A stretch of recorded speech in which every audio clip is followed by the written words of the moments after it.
Hello. Welcome to THC Show. I'm your host, Neil Magnuson. This is the show where we talk about THC when it's referring to truth, hope, and change. And typically when the truth, hope, and change is talking about THC. On the show, Casey McFarland come and discuss some of the interviews that she's been doing for us at the Cannabis Substitution Program.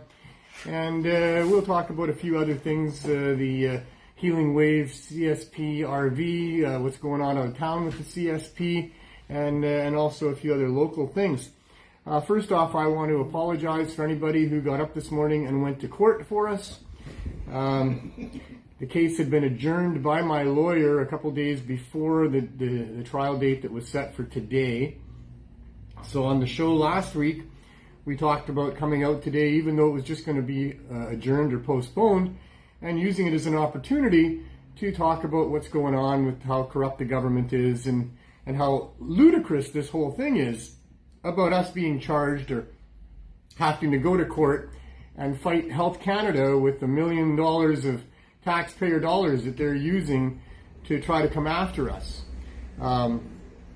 It's especially disheartening when we know we've done so much good and we are doing so much good here. Interesting to see that the High Hope Society, which started shortly after the CSP got going, and in fact Sarah Bly, who founded that program and was running the OPS, came to me, and I'm the one who supplied them with the materials that they used to be able to start doing what we were doing, which was providing an option of cannabis for people who are otherwise using the hard drugs. They've now been given money to do a research project to find out more, because they already know quite a bit about how successful people that are addicted to alcohol are finding cannabis as a way out. And so they've been given some money to help them do that. That's all well and good and fine and everything, except that what we're doing here is more profound, reaching more people, and yet all we get from government is slack and abuse and throwing taxpayer dollars to try to make us go away, bringing us into the courts, not providing us with a license, and all the rest of that really hurts a lot. There's another group in town here. Well, with Sarah, with her High Hope Society, you see, Sarah was a park board member, and she's been involved on the political scene here in Vancouver for a while, and an insider with respect to that. So that's why Sarah gets the traction that she gets and the respect that she gets. Whereas myself, on the other hand, I'm an activist. I've been railing against these prohibitions and government policies about cannabis for the last 25 years.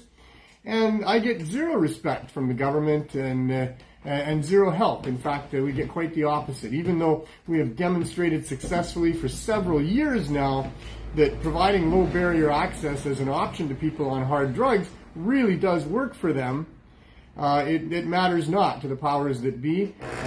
They're not about to give up the monopoly that they have and the regulatory system that they have that lines the pockets of their friends and insiders and gets them political points.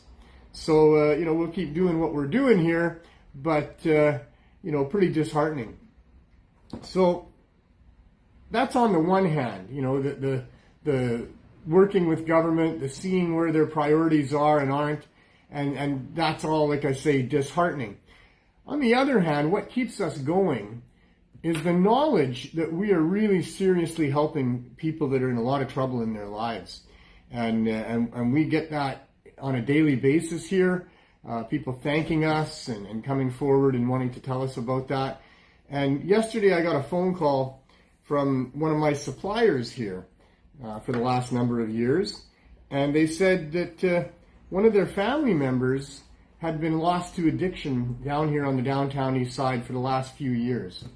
And it's been very concerning for the family. On a couple of different occasions, they've managed to find this person and bring them back out, I believe, to Surrey, where the family home is. And it never lasted more than a couple of days, and the person was cleaned up and then, managed to get back on the streets and disappear again. Well, things are different this time. This person was found again by the family and brought back out to Surrey and cleaned up and sobered up, and it's been over 3 weeks. And so I got that phone call about the success that's happened here with this person in actually getting them off the street, and about how happy they are that the family is still there for them, and that there is still an alternate life for them besides the life of poverty and addiction that they've been experiencing.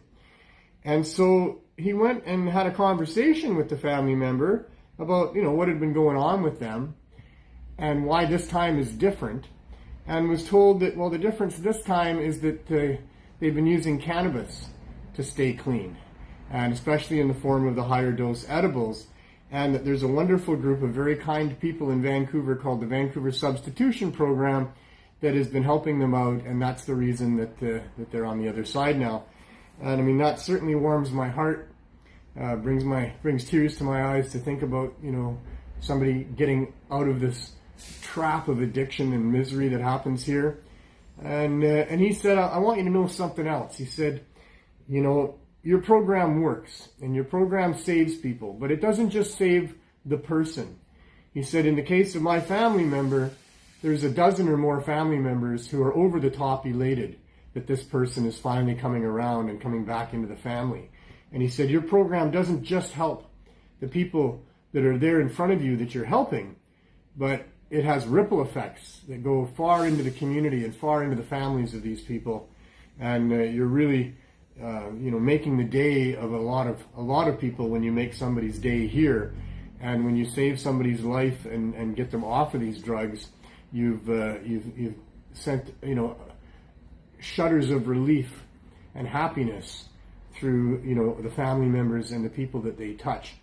And I loved hearing that. It really makes me feel good that that's the case. With drug prohibition, the justification has always been really weak and far-fetched. Because how does a public servant tell a free individual that they're a criminal because they're choosing to use this plant medicine over this artificial chemical medicine or alcohol or whatever are the legal choices against the illegal choices? And it's on the one hand very satisfying to know that that we're helping families out here with what we're doing, and we do totally understand that. I talk about it all the time, that this prohibition affects all of our families and all of us, and we probably all know somebody or have a family member that's succumbed to addiction and worse, overdose and death. So that there's a lot of people involved in this. But what the government says about it with prohibition is that the opposite is true too. That when a person starts doing these drugs that have the potential to be addictive and life-altering in a negative way, that they're not only harming themselves, they're harming the families. And that's the sort of loose justification that they give for permitting, drug abuse or drug prohibition, pardon me. And I mean, there is some truth to that, but it doesn't really hold water when it comes to treating people like criminals because they're intentionally causing harm to others. I mean, that's the real definition of a crime, is intentionally causing harm to others. And I don't think it fits that because somebody is trying to deal with their own traumas, or they've ventured down a road that's got pitfalls they can't get out of, that they're intentionally causing harm to the people that care about them. And I don't think that it's any right for governments to take the role of protecting those families from a family member who may do things to upset them or cause them distress. It's never been enough justification for the prohibition of drugs or the attempt to prohibit drugs. The other logic in it all is that these drugs are going to hurt you as an individual. And as your public servants, we're here to help you and protect you. And so we're going to make sure that if you get involved with these drugs that we've deemed to be bad and prohibited, then we're going to kick in a criminal justice system that's going to bring all kinds of harm down on you as a person to teach you that you shouldn't have gotten involved with something that's going to bring harm to you. Once again, a skewed, loose logic that has been there to try to justify drug prohibition. I remember one prohibitionist telling me that it's all about freedom, and they deserve the freedom not to have drug addicts in their life. And freedom isn't about that. That's not how that works. You don't get freedom to not have to endure somebody else's failings or particular lifestyles that you don't like. Freedom does not mean free from people you don't like, free from things you don't like. Freedom means you get to choose what you do or don't do. And as long as what you're doing or not doing is not harming somebody else in a significant and demonstrable way, then you get to do what it is that you want to do or don't want to do, and that's freedom. But to say that, your freedom should include freedom from anybody who looks scruffy or wears a beard the way you don't like it or smells the way you don't like or anything like that, well, I'm sorry, but that's just not what freedom is. Just, the rest of the public are not here to insulate you and ensure that you never have to deal with any of these things that you don't like dealing with out in the public. When you go out into the public, you are out in the public. And the public is a range of all kinds of different people doing all kinds of different things and looking all kinds of different ways. And you don't get to just be free of these people just because you don't like them. If what they're doing is actually harming you or somebody else in a significant and demonstrable way, well, then there's a case to be made. Especially if it can be known to the person doing the act or not doing the act that what they are doing or not doing is harming somebody, and then they continue to do it, then you have an issue with them. And then maybe society does have a role to play, and maybe governments do have a role to play. But not the way it's been, rolled out, here in North America and around the world, orchestrated by the DEA on behalf of corporate influences that have other competing products, where they demonize and prohibit with the criminal law these other competing substances that are no worse and in many cases far better than the ones that are permitted in society and have the blessing of government. So it's quite disheartening. And I mean, I can't wait to get into court. I mean, it's been adjourned now, or we're not going to be in court before a judge until somewhere into the new year. I'm kind of okay with that because we're still able to do what we're doing here and we're not getting any ongoing interference. Although, as I've mentioned many times on the show, what we're doing here is limited and being stifled by this system that is opposing us and not allowing us to have a storefront with some safe space for people and a little bit of dignity, but forcing us down the road that they're forcing us. So, very unhappy about that, especially when we get the first-hand accounts, and in this case, the second-hand accounts of how what we're doing has had an extremely profound effect on a whole family of people. And besides, we're in what is a crisis, right? I mean, that's the other crazy thing going on here. This is a public health emergency. This is a health crisis that's going on here. And I mean, I can't emphasize those words strongly enough. When you've got tens of thousands of people dying from a poisoned drug supply, and they're unable to access what would be the reasonable option in the form of a regular dose and reasonable dose cannabis, edibles, then, we've got a system that is way out of whack and really needs to be addressed here.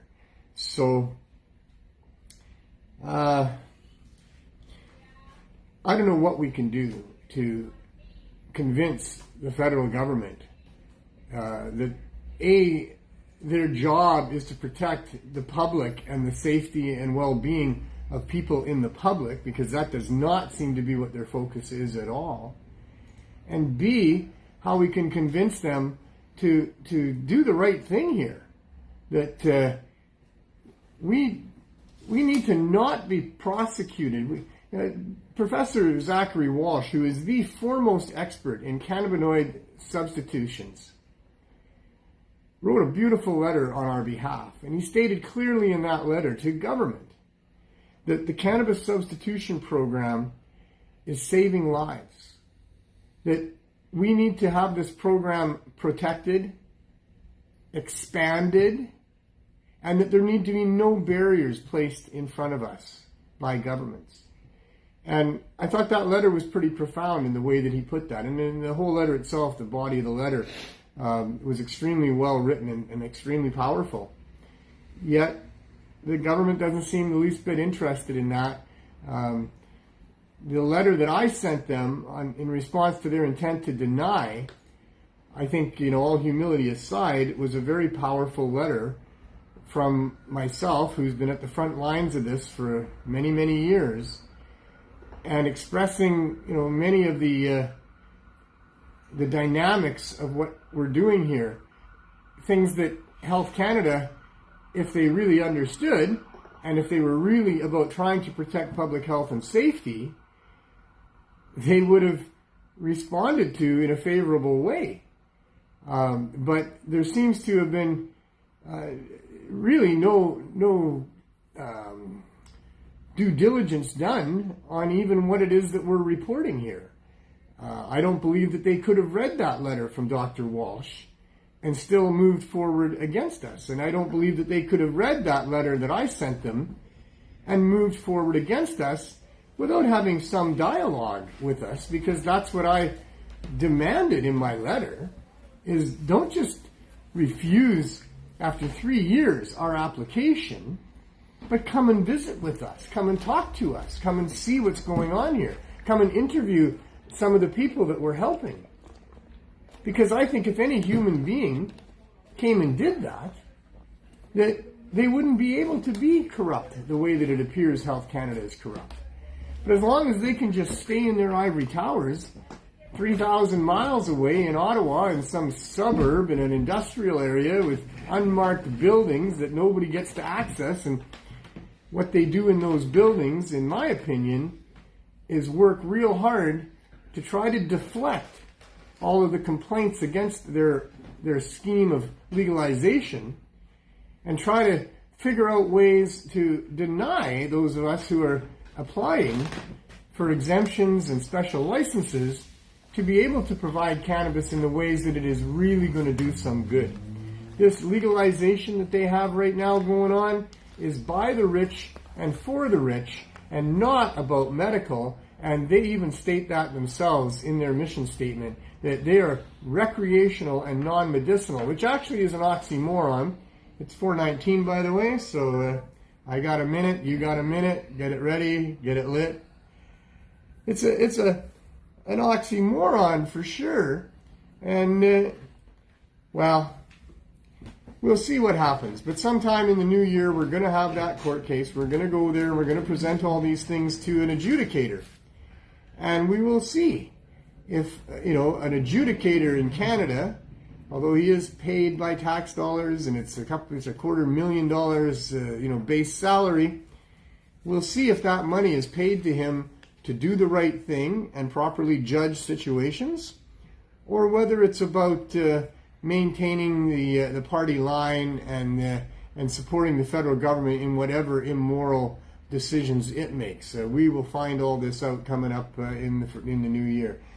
And we'll let you know all about that, and maybe you can trust us in the future on the dates we give you. I'm not sure, but that brings us to 420, and that means my good friend Glenn Wells is here. Hey, well, Mr. Wells. Hey, Sir Magnuson. How are you doing? Good. How are you? What a story. Well, yeah. That's a nice story. I like that story.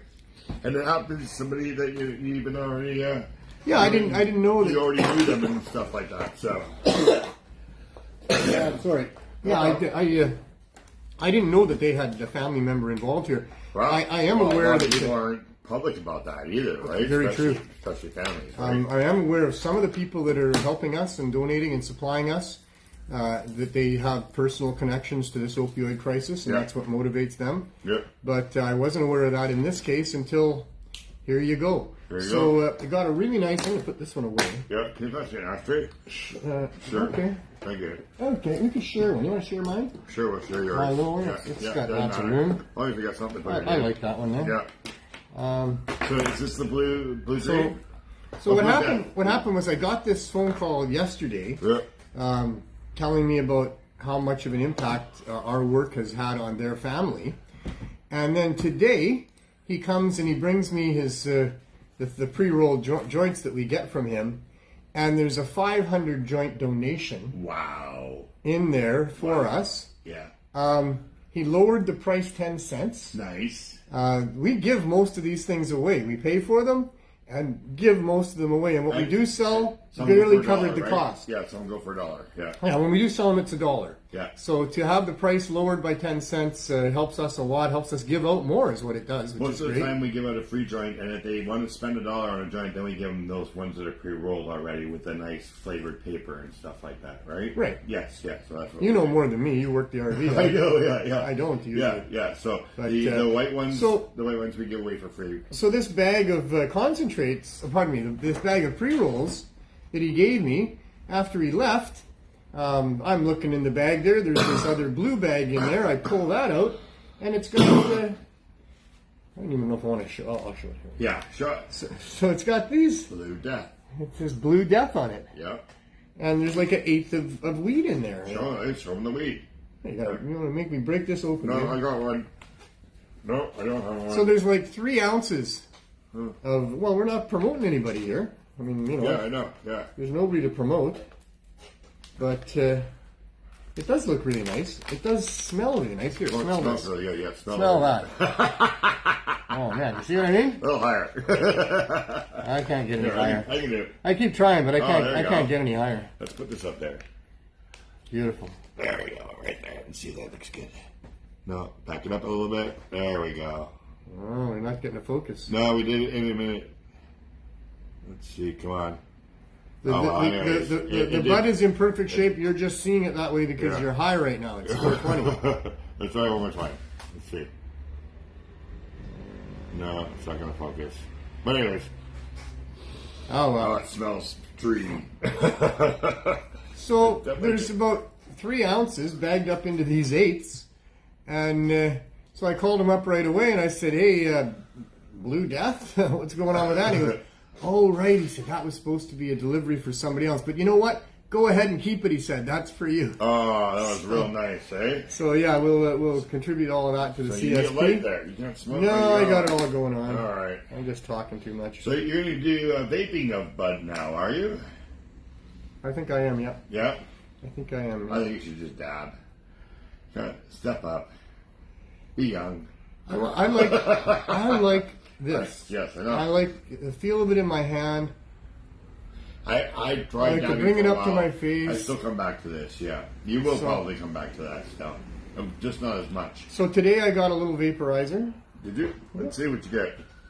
See if I can find it. Okay. Might be here. Might be there. Might not be there. Nope, not there. Oh, all right. Might be here. It's not there, it's here. Sure. So there we go. Oh, it's one of those kind. It says the Kind Pen. Yeah. And it's actually a herb vaporizer. So it's not for concentrates. You would grind up a little bit of herb and put it in there, which I have done. See? Oh, yeah. And so it doesn't turn that black into ash like this. No, it doesn't turn into ash. It it darkens it for sure. It darkens it, and it's vaporizing off the cannabis resin glands off of the plant matter. So you're not smoking any of the plant matter. You're not getting any of that carbon. And there's no question, this does not harsh my throat out. Oh, that's like what this does. does. Yeah, yeah. No question about that. I'm not sure that this is convenient enough, or is going to replace the action of smoking. Because you can't even put enough a joint's worth of weed in there. I seldom smoke a whole joint anyway. Do you? Okay, yeah. all This right. would be that way. This is probably just about ideal. Yeah. We'll have something to make that easier for you. It'll be improved down the road, apparently. Apparently, it's going to be improved. To the tool man. And I could have told him that anyway. To the tool man, just dropped by and said, I can make that better for you. Well, Tim the tool man's the guy who gave it to me in the first place. Was it? He was always doing the super We'll call him Adam. Adam. At Tim. Adam. At Tim. At Tom. At Adam. Adam. At him, the tool man. I thought he was your Microsoft guy. He has numerous hats. He has numerous hats. He worked for Microsoft, so he's my tech guy. You're my tech guy, too. Your hat, too. This was the hat given to me by the Newton Cannabis Substitution Program. Yep. They're doing fine work there in Newton. The Surrey Cannabis Substitution Program is doing fine work in Now Surrey. Langley. And now they've branched into Langley. Yes. So they've had a trial run out there already. They secured an office space. Yep. And so it looks like we'll very quickly have a Langley chapter, a Newton chapter, and a Surrey chapter. Wow. All within the bounds of Surrey. Yeah. So that's all good. that is good. Because Surrey's really big. It could use the help. Surrey is like the biggest municipality in Canada. And that family you were talking about was from Surrey. So now that person, if he's out there and can't get here, could maybe find out where the Surrey one is and get some help there too, right? And I see that Van Du Yes. now has a Surrey chapter. Oh, wow. So in this case, the CSP preceded Van Du. Oh, wow. Okay. As opposed to the other way around. So the other way around. So they'll be coming to us for some cred. Yeah, You know, with the street people, because we already have it there. Yeah, well, maybe at the next CSP barbecue or something, you can put them together, and then they can be there all at the same time. Well, I think we'll do it long before that. You think so? Oh, yeah. All right. Yeah, I'll be talking with them. We got Thanksgiving next weekend. Did you know that? Well, I'm thankful for that. Yes.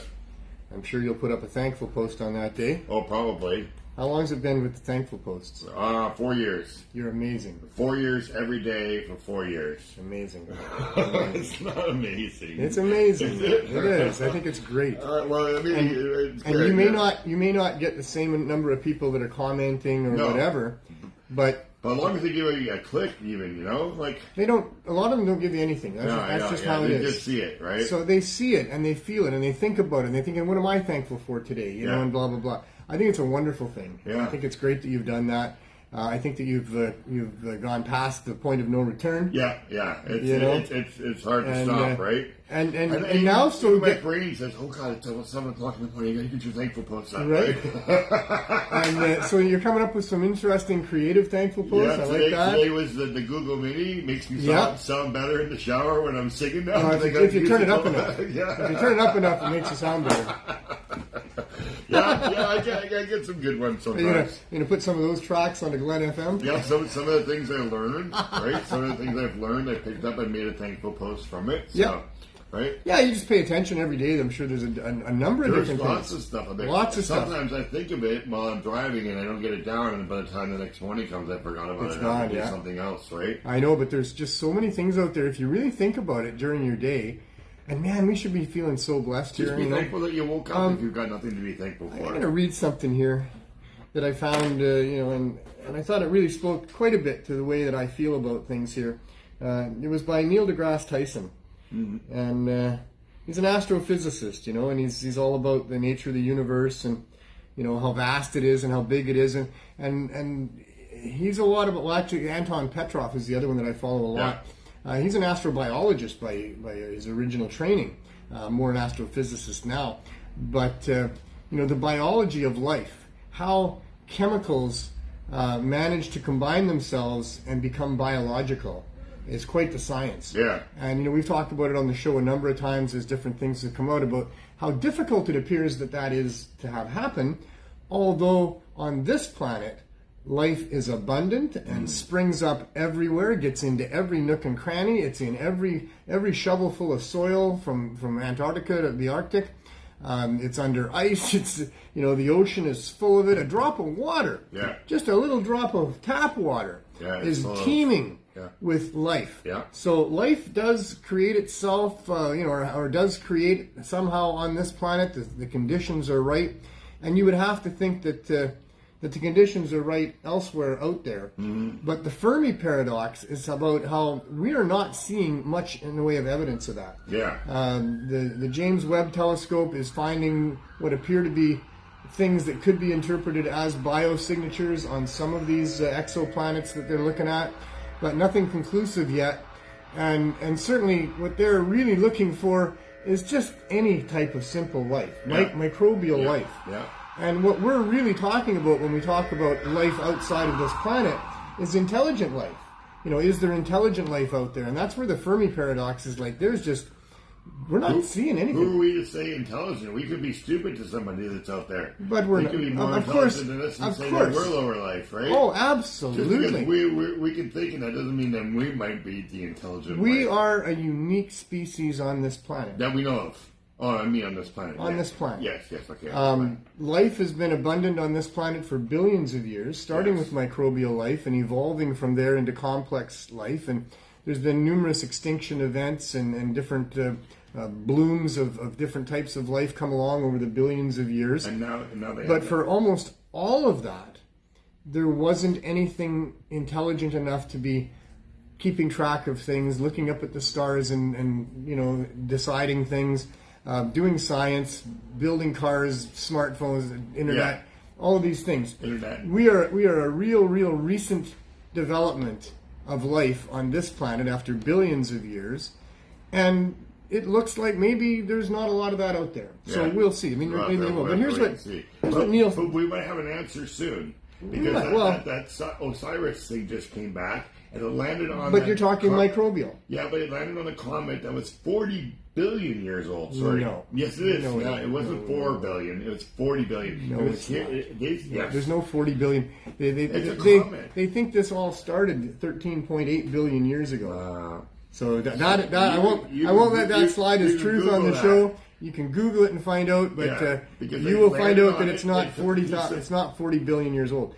And it's not, and we're still talking about microbial life. But it also, this thing was like 3 years. It's like billions of light years away from us. It took 3 years for that satellite to come back from that landing. That's why that thing is so old, is because it's so far out there. I do believe. I don't know. 3 years in comparison to 1 billion years? No, light years. Light years, or whatever light years are. Well, you said it took 3 years to go there and come back. Yeah, our time. So 3 years of our time to go, to go there and come back is nothing compared to a billion or 13.8 billion. This is a comment that's been out there for a long time, right? So I'm not exactly. Google that stuff. Yeah. Tell him he's wrong. Yeah. There's nothing out there we found that is 40 billion years old. But that's not the point. The point is that the universe is vast. Stars. It seems like life is extremely unique. And how should we feel about that? Yes. So and that's why I talk about it on the show too. Is that how amazed are you at being alive, and being human? How blessed do you understand that you are? Here's what Neil deGrasse Tyson had to say about it. It's estimated that more than 100 billion people have lived on this planet over the course of time. Today, the living number is around 8 billion. In our solar system alone, the percentage of living matter is vanishingly small. Mm-hmm. The number is buried many zeros to the right of a decimal place. Mm-hmm. So we're very, very unique to be alive at all. And not only that, you're a human. Of all the creatures you could have been born as, you are the most privileged in history, with internet, air conditioning, advanced medicine, and airplanes, to name a few. You could have been born a herbivore in the Sahara, surrounded by predators, as so many were over the course of millions of years. Yet humanity still finds, you and I share a membership in this profoundly exclusive and incredible club. Anytime I think about this fact, I'm filled with calm and wonder. Somehow life sprung into being through some sheer fluke of science, or perhaps the hand of God. Against a cold and dark universe, each of us breathes and pulses with millions of chemical reactions and with trillions of cells all working together to keep each individual alive. Yet humanity still finds goofy, superficial reasons to fight, judge, and hurt each other. People forget we all share this one incredible thing. So as you go out into this world, remember the gift of life you have been given, and that you share it with your peers. It is a truly rare phenomenon. I couldn't agree more. I think it needs to be emphasized even far more than that. I also think is that we all have an aura. And the population of the world is expanding, right? We're taking up more of the world. There's more human beings born. That power is getting stronger. With each person who is born, they now have that aura.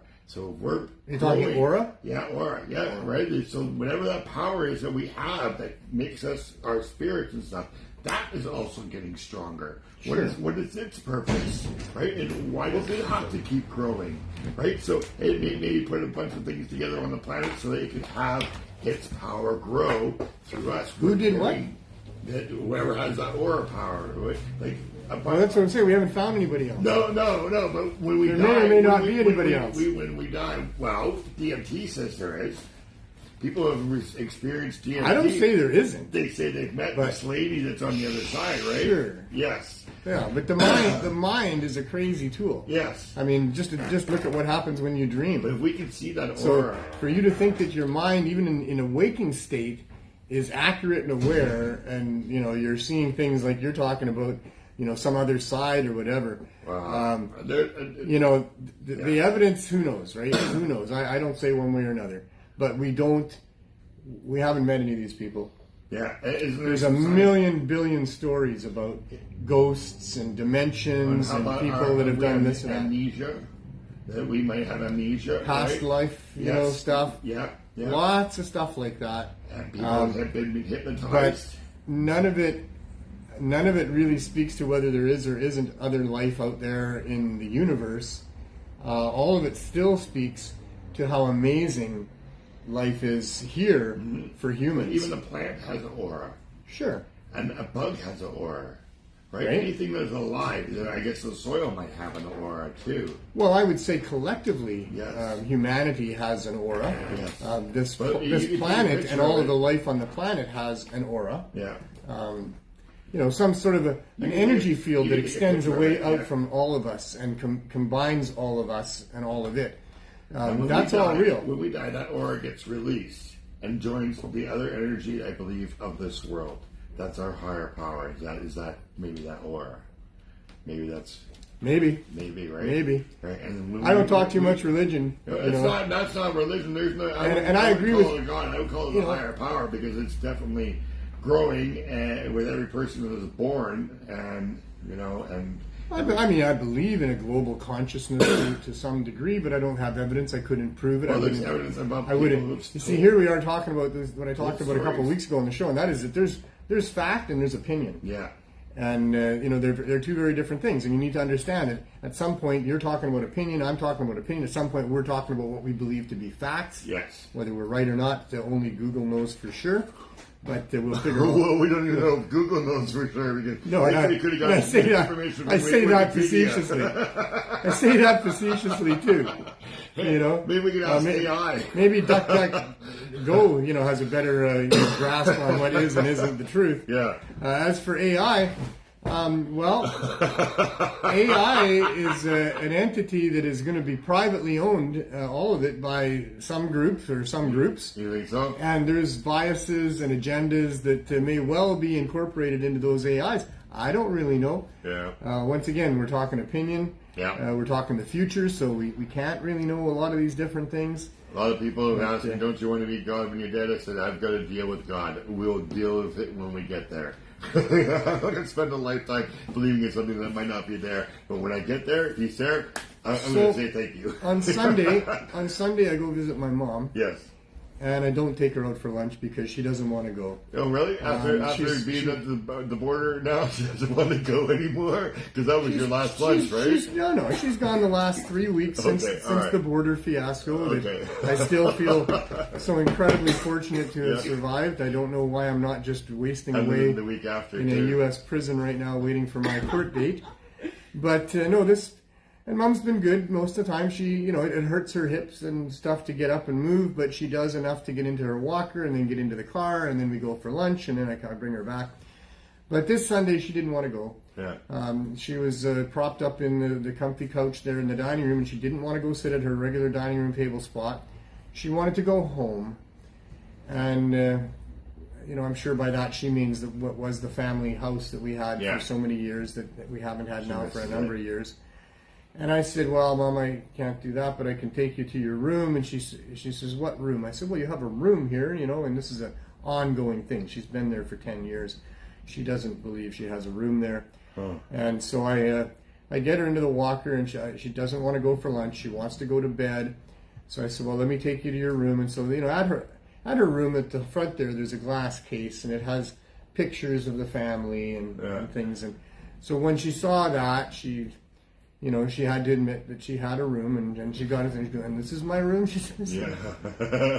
But the point is that I spent my time with her just massaging her feet while she basically slept. Yeah. She did give some nice groans of approval every once in a while, so I knew that I was doing her some good. I like those groans of approval. I've had my own feet massages lately because I find it very therapeutic and it helps me a lot. I've had bad feet all my life. You got nerve endings down there. I didn't know that you could do that. Along like your that. spine and your feet are very, very, very good for massaging because you have nerve endings there. So the final part of the story is that while I did that for her, I just asked for old-time Christian music to play on my phone. Yeah. So for an hour and a half, we're listening to this old-time Christian music. You know what that music's all about?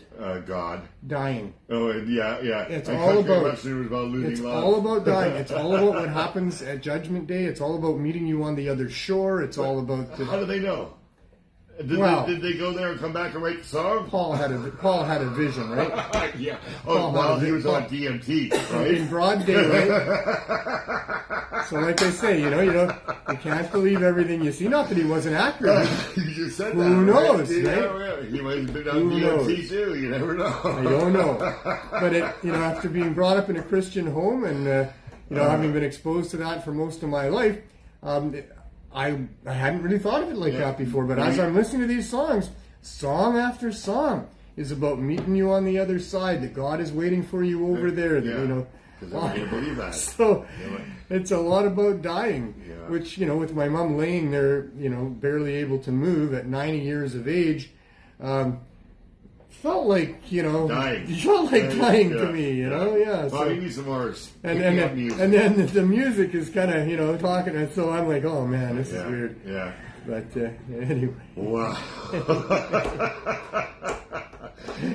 Don't forget, opinion and fact, they are two very different things. Yeah. Everybody's got an opinion. But maybe we play uppity music. You're going to live. Maybe people will live longer because like when you have cancer, if you keep telling yourself that you're going to be healthy, it helps people turn things around. So here's more opinion on my part. Yeah. But what I've experienced and what I've come to understand myself, in my opinion, is that we're living very much in a dual reality. Mm-hmm. There does seem to be the physical world, although made up of atoms, made up of almost nothing. So there's mostly just empty space that has configured itself into all of these different elements that we've manipulated and nature has manipulated into the planet and the trees and what we've done with, and all of this stuff. Mm-hmm. And so there's that physical reality that seems to exist outside of us, including our bodies, by the way. And then there's that mental reality. That what goes on between your ears, even with your eyes closed, and all of these imaginings and things, and they're very much connected. So how your physical body reacts has a lot to do with how your mental state is. Yeah. And that's easily demonstrated, many, many different ways. So, no question, music is powerful. Yeah. And can be wonderful. Yeah. And can be completely life-changing in the moment, depending on what's going on with a person, for sure. Yeah. So, wow. And all of this is what, Mr. Tyson is talking about there, we are extremely unique characters, any way you look at it. There's been 100 billion human beings over the course of the last million years or whatever, and each one of them head and shoulders above the fish. Yeah. Head and shoulders above, the lions and the tigers and the bears and the birds, the dinosaurs or whatever. We are extremely unique creatures. And like he said there's millions of chemical interactions going on every single second in every single human being amongst the trillions of cells. And in the brain itself, you have more neurons in your brain than there are stars in the Milky Way galaxy. Yeah, oh yeah. Well, that we know of. Oh, I mean the Milky Way galaxy. Milky Way galaxy. Yes, okay. Yeah. And those stars are more than 40 billion years old. No, they're not. The Milky Way galaxy is about 13 billion years old, according to science. Oh, according to science. We should, okay. yeah, it's all according to science. Who knows? How the hell would I know? I went and asked it one day and said, "Hey, Milky Way, how old is it?" I just been told that the light that we see from stars is millions and millions of years old because. Well, those are the ones that are not far away from us because it takes light that far to get to us. Yes, that's what I'm saying. The ones that are in close proximity to us, so not we can so much. see them. Are they part of our Milky Way? No. Okay. What you're seeing out there are stars from the Milky Way that are in the Milky Way galaxy along with us. Yeah. And then you're able to see galaxies that look like stars. Okay. So Galaxies many that of the look like points stars. of light that you see in the night sky could be galaxies. Okay. But they're so far away. Yes. And then when you get outside of the Earth's effects, like 1 million miles away with the JST telescope there, and you can see with infrared.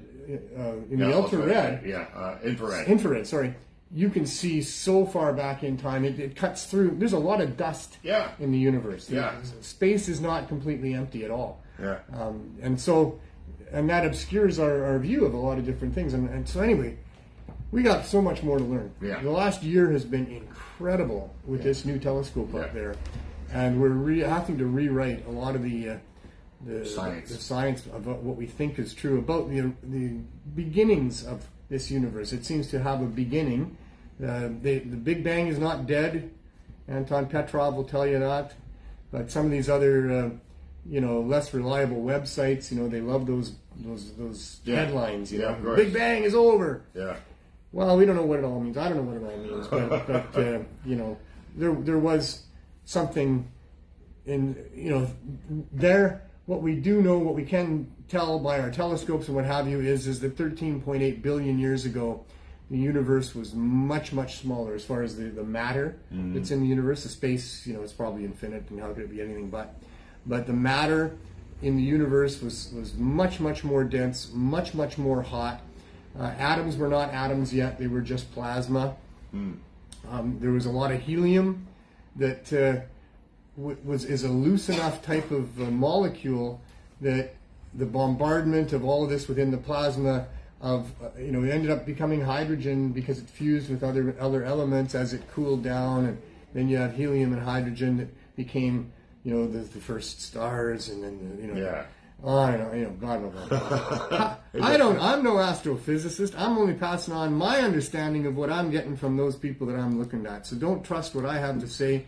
But it's a very interesting journey for sure. Yeah. To look into, where we are. Yeah. I'm gonna when we're done, I'm gonna see how old that stuff that they just collected off that comment. Yeah, you can go and be your own fact checker. Hey, Justin. That would be good.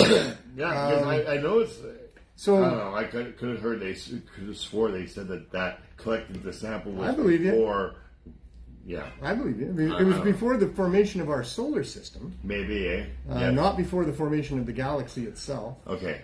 But the planet, right, is 13 billion years old? Our planet? Yeah. No, our planet is 4.5 billion years old. 4.5, okay. And within 500 million years, the microbes had started to develop. So here. maybe what they said was that comet was 4 billion years old, and there's just it was around since the beginning of the formation of our solar system. Yes, of our planet. Yeah, and I'd be able to agree with that. Yeah, and that there may be some materials on that from the time then, for sure, because it was in our space at that time, right? Yeah. So that's why they were. Oh yeah, there's lots to be analyzed. Canada gets 7% of what they collected out of the 250 grams. I wonder what we're going to do with it.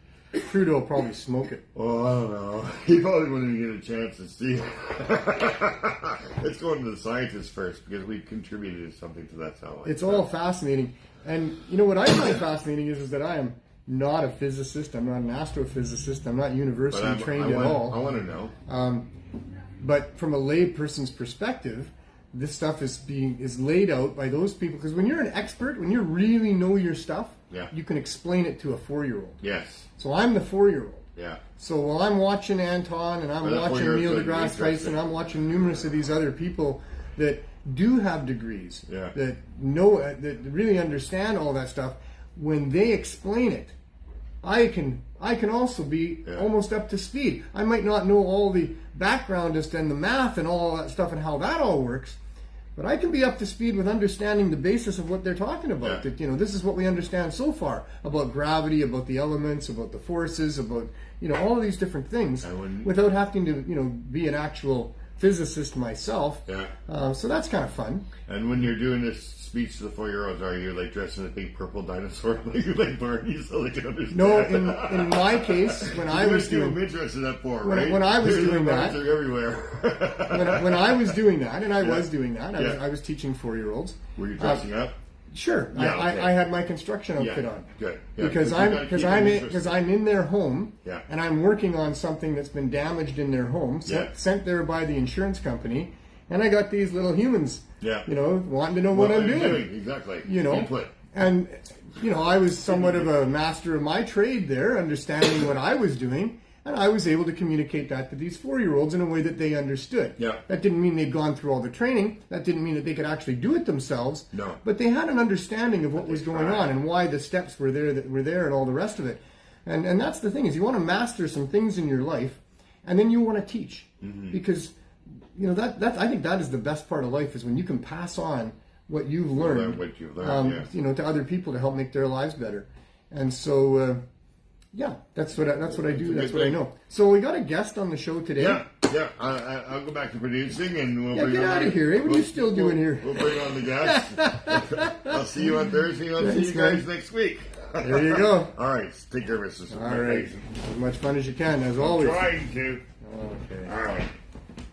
So talking about learning things and helping other people to understand those things.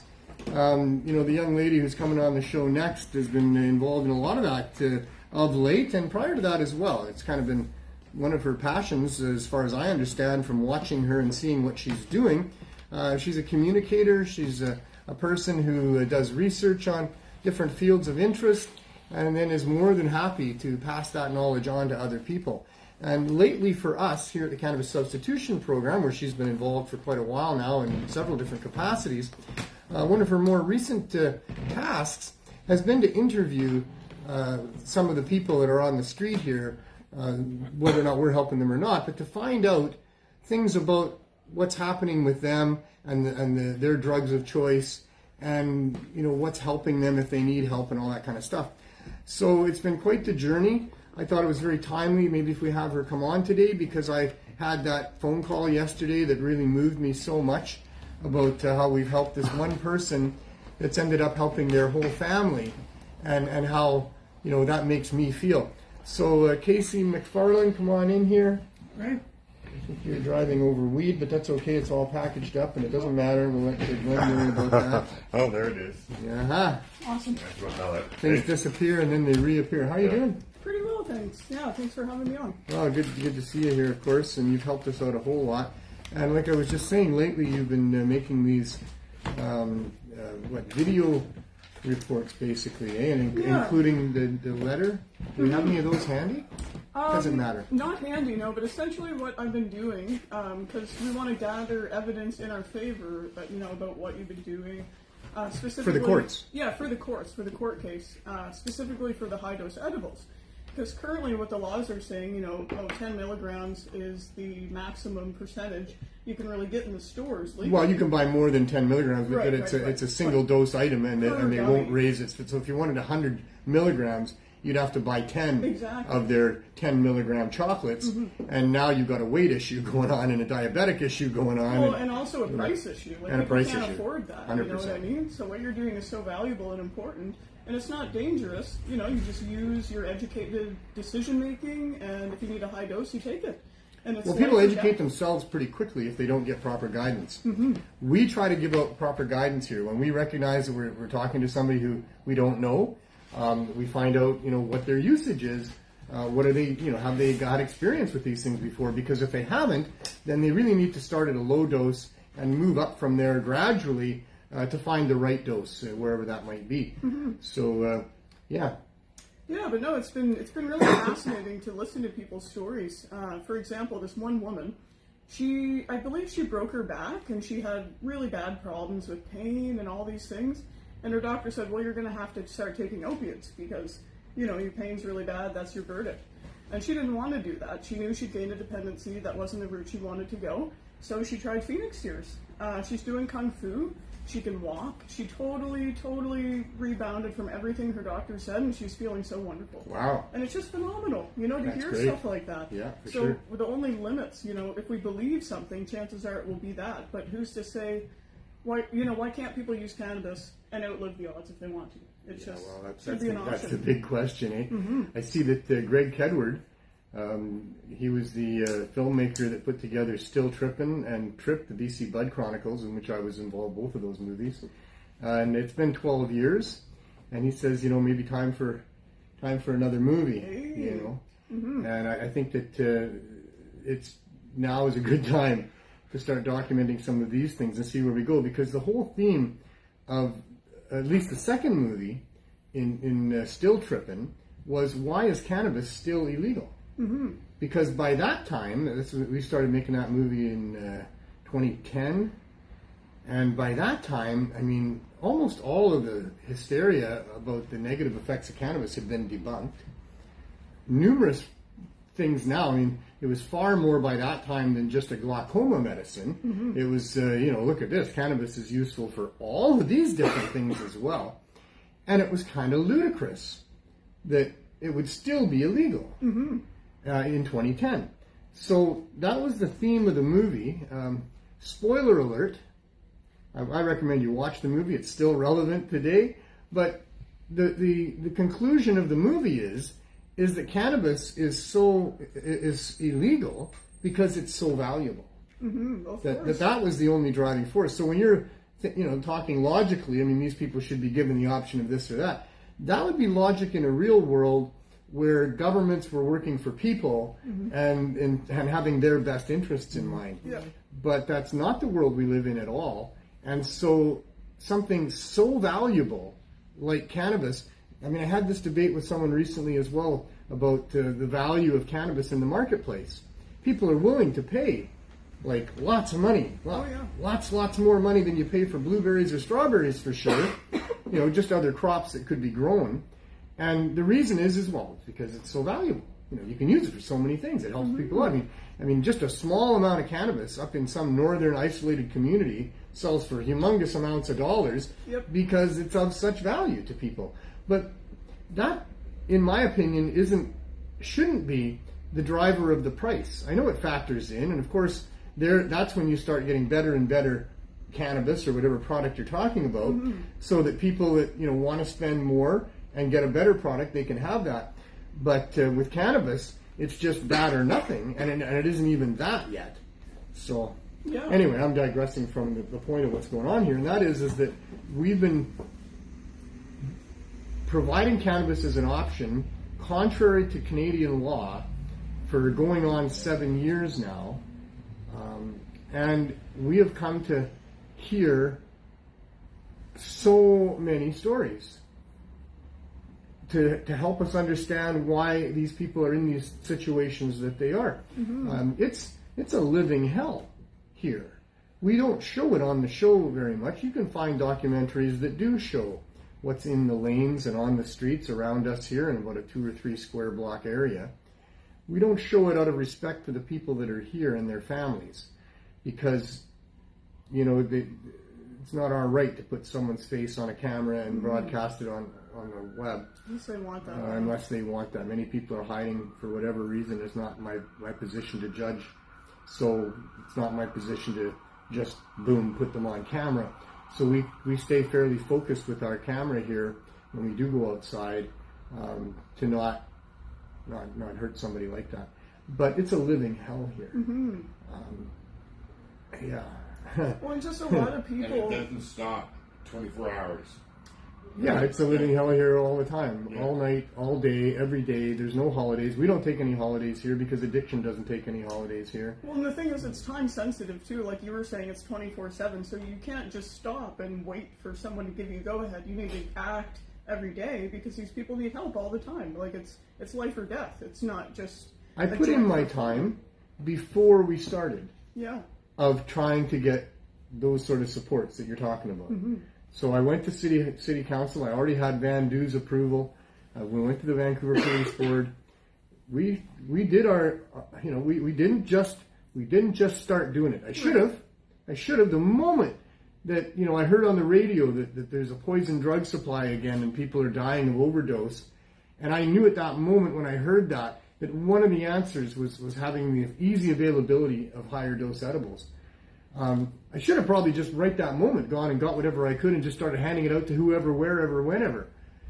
But I chose to wait. I chose to try to get the government supports in place because it's illegal. Mm-hmm. And, I got the municipal government to support us. Sort of. But can't seem to get the province to do much. No visits from the mental health and addictions minister. That's crazy, right? That's crazy. And they like to do all these publicity stunts where they get on the camera and they talk about how big of an issue it is and how much they're going to do, and then it's like when you confront them with it, they never actually come down to see firsthand what's going on here. No, they don't. They don't come down here to see you when we confront them. But other people seem to have some success. So they say they're pouring millions of dollars into this opioid epidemic. Mm-hmm. And, you're always wondering, well, where does that money go? Well, we know that there's clean needles and there's other things that they're funding. So there's some money there. We just found out that DULF, the Drug Users Liberation Front, that has been fighting for a clean supply and doing it similarly to how we do things, which is just do it. Right. They got a $200,000 grant. Really? From Coastal Health. Oh, I didn't hear about that. Wow. Yeah. So, and what they do is they procure these hard drugs from the dark web, and then they test them, and then if everything checks out, then they provide them at no profit. They say, well, of course they got $200,000 given to them. Why do they need to make any profit? You just go and buy some drugs and give them to the people that that want them. And so that's what they're doing. The thing is that they arrested Jerry within one day for doing the same thing. And today is actually Jerry's birthday, too. Happy heavenly birthday, Jerry. But these people have been around for 2 years and have not been arrested. And they're doing the same thing that he tried to do, provide a clean supply. They didn't do the same thing as Jerry, or Jerry didn't do the same thing as them. They haven't been around for 2 years. They've been around for 22 years or more. These are hardcore activists that have been involved with Vandu and the other harm reduction outlets in downtown East Side. Okay. They have been fighting for safe supply forever. And, they've done a lot of things in lobbying government, in their association with Vandu, with they obviously got the year of coastal health. Yeah. Wars and Western Aboriginal Harm Reduction Society, Vandu. Many of these places have pretty solid connections and long-term relationships with the governing bodies that are overseeing what's going on here. And those people at DULF had been at it for a long time. They did not sell drugs like Jerry did in Jerry's demonstration. They gave it away. They made it very, very public when they were going to be, where they were going to be, and how you were going to get that. And you had to get a voucher from Vandu and then get in the long lineup. And then they had it packaged up for you and, and information on it and the rest of that. So what we saw in the news. And what we saw Jerry do was to just very cavalier-like set up, buy a little mobile house and set it up right here. And, without any notice, we didn't know he was coming. Nobody wasn't in the news, there had been things in the news about him wanting to do this type of thing and talking about opening a store somewhere and those sorts of things. But that day when he showed up here, right by the police station with his little thing, with his signs on there, very provocative signs, I thought, as well, and openly sold those drugs and brought in a fair chunk of cash, I wasn't surprised that they clamped down on him the way that they did. Just like I wasn't surprised that they didn't clamp down on the DULF people during the last few years, where they've set up on Hastings Street, mostly during, the March for Missing Women or the Overdose Awareness Day. I guess that's when it was during the Overdose Awareness Days. And well publicized what they were going to do. And, they had city councilors all kinds of media, there as well. And Jerry got some media, for sure. He did, yeah. But it wasn't terribly friendly media. No, I just had the same idea as the Clean Supply. He should have been working with them. He should have been working with He them. should have been working yes, with Delph, absolutely. But maybe he didn't know about it like I didn't know about it, right? Well, I mean, Jerry and I ceased to be these friends for the last couple of years, so I don't know what he did or didn't know. Yeah. And I wasn't advising him in any way because he wasn't listening to me. So, that's a very tragic story. I mean, I would love to have been celebrating Jerry's birthday today with him here on the show, having recovered from his, couple of year bout on the dark side there. Mm-hmm. But the dark side took him. And prohibition is what killed Jerry. Government policy is what killed Jerry. It's a tragic, tragic tale. And now Casey's collecting stories of how you're helping those people. Yeah, and I'm sure Jerry would have gathered such information as well at some point had he been able to establish and have a storefront and get all of those things. But I don't think the way that he went about it was going to succeed at that. And so that's what we're doing. We've talked about our application to Health Canada that's been in over 3 years now, but they've sent us a refusal. It's not like it's still pending as far as they're concerned, although I guess it's back to being pending because we're taking them to court, both with a judicial review of their final decision to say no to our application and a charter challenge that we've now postponed. We don't know the dates yet, but it'll be sometime in the new year so that, we can hopefully get the courts to recognize the absurdity, I guess, is the only real word, of our situation here, where, like you say, we can't stop providing this service, or these people who are telling you their stories on camera, but have told us their stories all throughout the years that we've been doing this. Mm-hmm. Think of Victor in his wheelchair, who was there today, and every time I see Victor, he says, thank you, Neil, for keeping on. And yesterday there was a bunch of people that told me thank you for keeping on doing what you're doing here. And it's just like the government ignoring us, saying no to us, is so ludicrous and absurd. Mm-hmm. Because in the Cannabis Act, there are 3 pathways to an exemption, besides what other pathways you might find. But any one of these 3 pathways gets you an exemption. It's black and white, it's right there. I guess it's just left up to interpretation. That's the problem, right? Mm-hmm. So Health Canada's interpretation of these 3 pathways are that we don't qualify for them.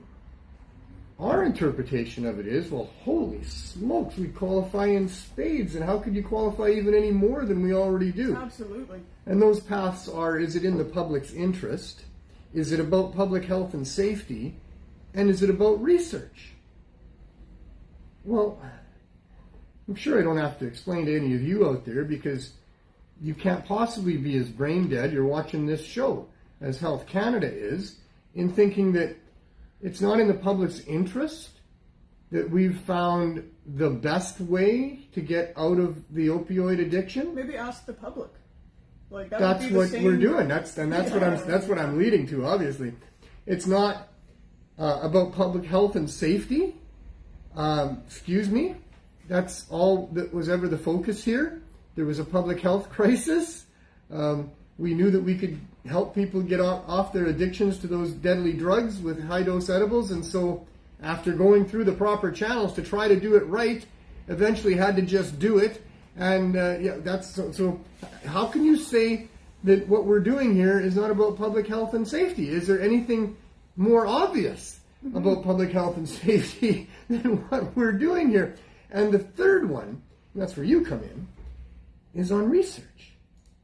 Like, how can this not be either about research or be the potential for research? Well, it should be something that catches the attention of an organization that claims to be about health and well-being of the general public. Like, this should be a good thing to look into if indeed it is working. We have the research.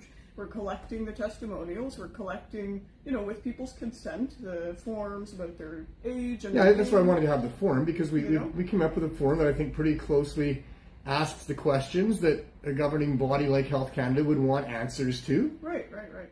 How can this not be about research? Like, if it's, we do some research here. We really started doing serious research once we moved into the store for 5.5 months until we couldn't stay here because they wouldn't give us that license they said they'd give us until Health Canada approved. Well, we had that whole corner of the space that was devoted to people coming in and being involved in the CSP, and their involvement meant that there was an ongoing questionnaire that they had to fill out every time they were here that updated what their usage was, what the experience was, and blah, blah, blah. We stopped doing that when we got kicked out of the store and moved into the RV because it was in November. And, what space did we have to do that? We couldn't bring people into the RV to do that. We couldn't have them stand out in the blistery weather, even under a tent. Right. So we put that on hold, thinking that we were at any moment going to get this approval and move back into the store, and then we could go back to collecting the data that we had been. But we stopped doing that. But what we did keep doing is we track every member of the 270 now members that we have of the CSP. When they come there, they give their number and they pick their edibles. So we capture all of those choices. So we can tell you, for these patients or clients, this lady here, she prefers this. This gentleman here, he prefers this. This is the dosage that works for this person. This person prefers CBD over THC, etc., etc. We are still capturing all of that data. But more than that, it's the opportunity. It's that we have these people coming to us. They're available to us to find out these things that you would think Health Canada would really like to know before they spend millions of dollars to try to address a problem that they don't fully understand. Well, yeah, and then it's kind of more about, financially backed perspectives and, because essentially that's not the problem. The problem is it's going against dependency that people have on all these other pharmaceuticals, which may be helpful in one case or the other, who knows, but as a general rule, I don't think you want to be totally dependent on something that you have to buy and might have. Well, you're all talking about the side corruption effects. that's here. That's what I mean, so that's why I think they don't really want to get on board, is Of because course. it is helping in a big way. I can't think of any other reason. Right. It really has to be that they're protecting the interests of the stakeholders who are monetizing this situation here. And we don't comply with that. We're going against that. And so they're willing to spend up to $1 million and more, because it's not really their money, to try to stop us by running an investigation to try to figure out whether or not we're actually selling cannabis to people. Well, duh. You're not hiding that. Like, We're also giving it away for free, too. 2 + 2 is 4. Right? We're doing that Well, openly. I'm completely an open book. I have been since the beginning. That's one of my main defenses. I'm not trying to hide nothing, never have. I'm not doing anything wrong. I'm doing something really right, and it's really wrong that these people that are supposed to be governing us don't get on board with what we're doing and help us out. It's really, really wrong. And that's what Casey's just exposing here, and is that, every step of the way, it seems like their motivation is to maintain the dependency on all of these organizations that are being provided funds to help.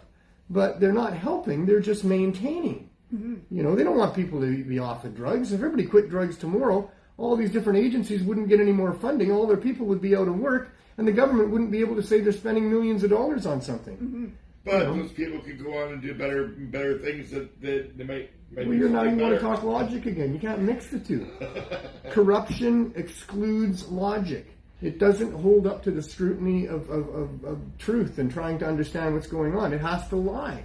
Corruption has to lie. Well, it has to maintain this sense of falsity that isn't easy. It's like you're always having to fill cracks and maintain this image, right? Because it's totally hypocritical. Absolutely. It's a criminal hypocrisy. You can go down the street and there's drugstores. You'll pass 3 drugstores on the way to the liquor store. Whole bunch of products in both of those places can do you great harm. Government profits greatly on both of those organizations. Here we're saying, let the people have their weed. That's all we're saying. It's a plant, people. Mm-hmm. It grows easily. Farmers can create it for a lot less dollars than is what it's in the marketplace.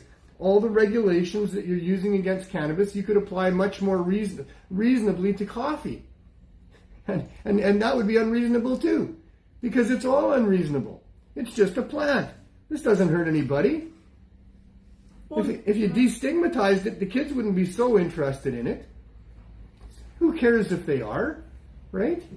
Who cares if they are? It's a herbal medicine. This is nature's balance on a vine. That's what it is. And in life is all about balance. If you're a plant, you get too much water, you're dead. You get not enough water, you're dead. You get too much wind, you're dead. You get not enough wind, you fall down. It's about balance. All of it's about balance. If people are using this particular herb, this herb is a vehicle to balance. That's what it is. It supplements your endocannabinoid system, which is all about balance. Mm-hmm. It's about maintaining the balance in all of the systems in your body. If one of your systems is out of balance, it can kill you. Yeah. If one of your systems is out of balance, it can put a whole bunch of other systems out of balance. So if teenagers are curious about cannabis and they want to use some and try it, they're going to be adults within a short period of time. The cannabis isn't going to harm them. It might enlighten them. Gateway to healthier decision making. Typically it is. And stuff, and we don't have an alcohol system in our body that regulates our other bodily systems. Alcohol creates a lot of death. And I'm not knocking anyone who drinks or alcohol in general, but it can be part of achieving balance in your life. Well, it's ironic. It is ironic. Because it knocks you out of balance. But being knocked out of balance sometimes is necessary to keep the rest of you in balance, Mm-hmm. Yeah, absolutely. A little recreation. Oh my God. But you don't see warning labels on a bottle of beer. It's a lot of the times it's actually really shiny and appealing looking like colorful and all these things. Oh, they got fruit slushy alcohol things. Yeah. They got lots of really, really nice edible alcohol. Appealing to young people. So it's ironic, I find, in that way. It's hypocritical. It is. I was trying to define irony. I find it a hard thing to describe to somebody whose first language isn't English. What is irony? But too much iron. The opposite of inefficiency. But in this case, it's upside down, backwards, and inside out, which isn't necessarily ironic. It is a bit ironic that to keep balance, you need to be knocked off balance every once in a while in the right amount of time, So there's some irony there.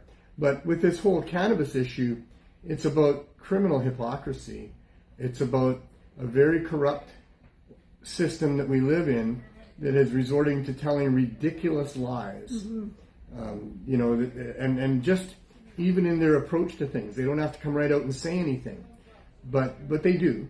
But so for cannabis, you can't have your young person in the cannabis store. If they had your way, you wouldn't be able to tell it was a cannabis store. There'd be no signage showing any cannabis plants, and you'd have the windows covered. But they found out that was a security risk, so they had to let the store owners take the coverings off their windows.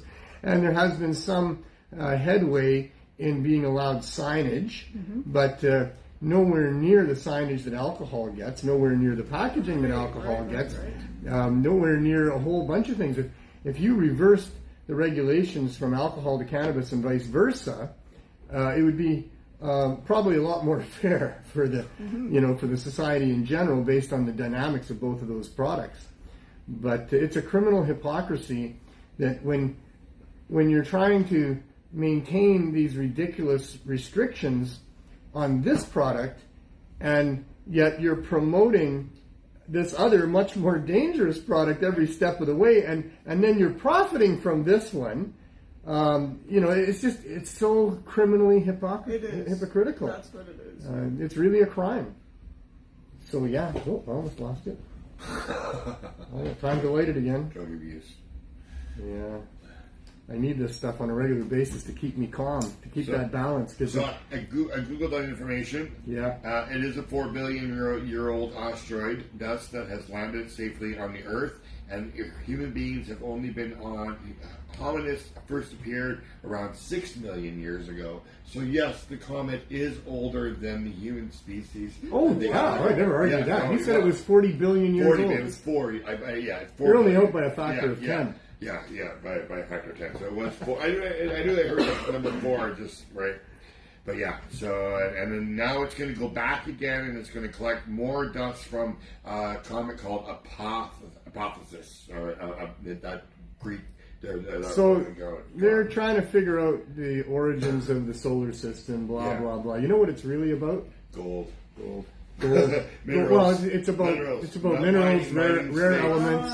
It's about mining. Space. Yeah, Space it's about opening up space commercially. That's what most of this is all about. Yeah. So, Because there's probably a lot of people really diamonds thought and that gold the out government there. cared about how the solar system formed, as if that's going to help us in any major way. It's nice to know, interesting for sure, but it sure ain't as real as going out, using tax dollars to go and find commercial ventures. They're going to find 4 billion year old microscopic life. Maybe. I don't think so. We'll see. That's what's going to be very interesting. Yes. And that's the life that they're really searching for in the universe, although we are also searching for that intelligent life. Yeah. But the microbial life, that'll be a big step. And I believe you. I think so too. I think that probably, despite how complicated it is, if you have any insights, if you've had any glimpses into how complicated it is for chemical reactions to become biological life forms. It's very extremely complicated. To the point where the mathematicians on this planet to this point think that based on how complicated it is for those things to line up the way that they had to line up to be able to start doing what they did, which eventually ended up in crude proteins, making crude copies of themselves, and on we go, that sorry to all the creationists out there. This is my opinion on the current scientific rumorings. For the most part, although science disagrees with itself all over the place too. There's scientists, as we found out, that will back up any ridiculous idea that you might want to hoist onto the public. So, hard to know for sure. Depends who's paying for your paper. Yeah, exactly. Depends on who's paying for the science. Absolutely. Well, I got a question for you. So a bunch of atoms put you together. So are your atoms getting as old as you look? And is Casey's atoms younger because she looks younger? So the science on it is that basically all of your systems rejuvenate, and they rejuvenate over a variety of time periods up to about 7 years. Okay. So there's really nothing in the way of a molecule. No, we're talking more cells than atoms. Cells, yeah.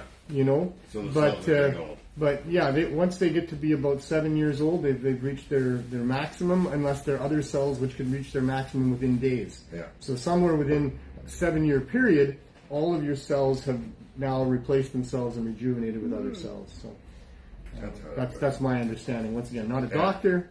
I got no degrees. You know what I would say? You were talking about thoughts earlier. I feel like our thoughts can impact our cells. On a cellular level, 100%. In the physical worlds too, right? And Joe Dispenza thinks the same thing, and he's quite a knowledgeable person that's had quite a journey in his life, and I'd recommend you check Joe Dispenza out if you want to understand how it is that your thoughts affect your cells, and so much of your health and well-being is derived through your thoughts. Yeah. And that's a very interesting realm, right? Mm-hmm. The whole realm of thought. It's a very interesting realm. It's the one area of the human condition that is so not known about, right? Like the workings of the mind. Just a fragment of that science is understood. Absolutely. Mm-hmm. And we are products of this environment. And this environment has been 4 billion years in the making with respect to the living things around us. The rocks are older. But as products of this environment and living, thinking, breathing organisms evolved within this environment, what's going on between our ears, as I said, I think we live in a dual reality where there's the physical world and then what's going on between your ears. And that which goes on between the ears of human beings is complicated, to say the least. And here we are in a world where, what did he say, 6 million years since hominids first appeared? I mean, we're a primate. Something like that. We're a primate, and so in some primitive primate type form, 6 million years ago, we began our journey to be where we're at today. And the whole science of the mind thing is in such its infancy, and yet here we are with public servants deciding that we are not allowed to do these things that would alter our consciousness. Or if we do, we better do them in their, preferred method, and What, you mean put you to sleep? Well, no, it's like they don't want people to use, drugs that expand people's minds. But then it's Right. like, well, they're not going to stop, so we'll just try to make it so they do it our drugs in our way. Which like, really why- don't expand the mind too much. No, it's a method of controlling people's minds. You can which is smoke, beside the point, right? but you can't smoke the stuff that would actually give you some insights Right, and, right, right, and right. creativity. You can drink alcohol, but that's not...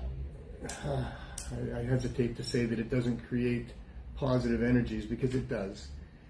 It can. I feel like there's so much quality. But it's much more a depressant, is what it is. Yeah. It really, there again, I was going to say it doesn't create lively thought, but I guess I can't say that either, because there's some times when people get drunk and they have some pretty lively thoughts and conversations and all the rest of it. I think it's less about cannabis or alcohol and more about quality of products. Like, people used to make their own beers. People still do, obviously, but you can make medicinal meads and alcohol that, in the right time, the right quantity could be helpful for people, medicinal even. Same with cannabis, like growing it in good soil, well-intentions, and all these things. Yeah. But then you can also irradiate it, or you could pasteurize the milk and you can make the alcohol kind of carcinogenic, or the tobacco, And then it's more of a process and an intentional attack upon the spirit of it, rather than a problem with alcohol or cannabis. Right. You know what I mean? Or commercial cigarettes, That's what I'm, yeah. which have so many nasty carcinogenic additives designed to make it more addictive. How does that stuff get allowed in the marketplace when the restrictions on cannabis are so stringent? Exactly. And then you have warnings of tobacco on the pamphlets, And on the cigarettes themselves. Maybe you should say, don't soak your tobacco in carcinogens. Yeah. If you soaked a carrot in carcinogens, you might get cancer too. It's just Well, if the common government sense. made that edict to the cigarette companies ahead of time, then Right. maybe they wouldn't have to put all those warnings on the cigarettes. Yeah. It's a crazy, crazy world when it comes, and that's what I said. It's hypocrisy everywhere you look. We were comparing alcohol, but also certainly commercial tobacco. We joked for a long time. I had an April Fool's joke that I played for about 3 or 4 years in a row. I liked it so much that I just kept it going for 3 or 4 years. And it was basically that there was a cigarette company that had come up with a form of tobacco that would get you high to compete with marijuana. And some marijuana growers had come up with strains of marijuana that smelled like tobacco and didn't get you high.